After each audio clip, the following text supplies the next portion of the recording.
Hello students, welcome to my YouTube channel. Students, ಇವತ್ತು ನಾವು class 10th maths chapter 2 ಪೊಲಿನಾಮಿಯಲ್ಸ್ ಅನ್ನ start ಮಾಡೋಣ. ಇದು ಚಾಪ್ಟರ್ 2 ಪೊಲಿನಾಮಿಯಲ್ಸ್ ಇಂಟ್ರೊಡಕ್ಷನ್ ವಿಡಿಯೋ ಆಗಿರುತ್ತದೆ. ಈಗ ನಾವು ಮೊದಲು ಪೊಲಿನಾಮಿಯಲ್ಸ್ ಅಂದರೇನು ಅಂತ ತಿಳಿದುಕೊಳ್ಳೋಣ.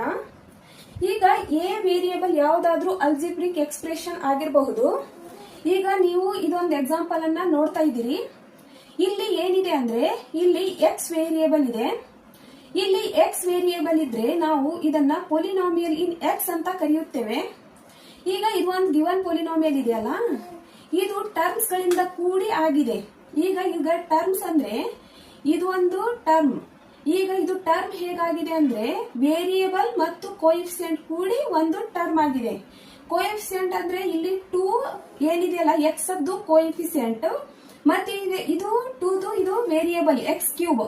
ಇವು ಎರಡು ಕೂಡಿ ಒಂದು ಟರ್ಮ್ ಆಗಿದೆ. ಈಗ ಇವು ಟರ್ಮ್ ಕೂಡಿ ಒಂದು ಪೊಲಿನಾಮಿಯಲ್ ಆಗಿದೆ. ಈಗ ಇದು 4 ಟರ್ಮ್ ಗಳಿಂದ ಕೂಡಿ ಒಂದು ಪೊಲಿನಾಮಿಯಲ್ ಆಗಿದೆ. ಈಗ ಟರ್ಮ್ ಇಲ್ಲಿ ಬರ್ಕೊಳ್ಳೋಣ.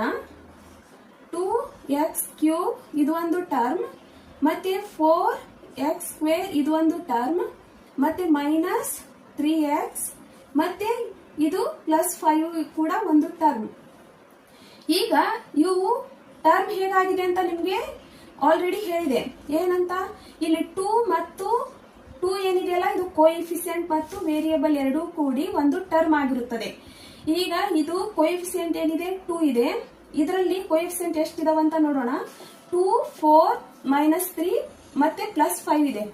ಅದನ್ನ ಇಲ್ಲಿ ಬರ್ಕೊಳ್ಳೋಣ. ಕೋಎಫಿಷಿಯಂಟ್ 2, 4, -3 ಮತ್ತೆ ಇದು 5 ಇದೆಯಲ್ಲ, ಇದು ಕೋಎಫಿಷಿಯಂಟ್ ಅಲ್ಲ, ಇದು ಕಾನ್ಸ್ಟಂಟ್ ಇದೆ. ಅದಕ್ಕೆ ಇದನ್ನ ನಾವು ಬರ್ಕೋಬಾರ್ದು. ಇವಾಗ ವೇರಿಯೇಬಲ್ ಏನಿದೆ ಇಲ್ಲಿ ಎಕ್ಸ್ ಇದೆ. ಈಗ ಇದನ್ನ ಇಲ್ಲಿ ಬರ್ಕೊಳ್ಳೋಣ.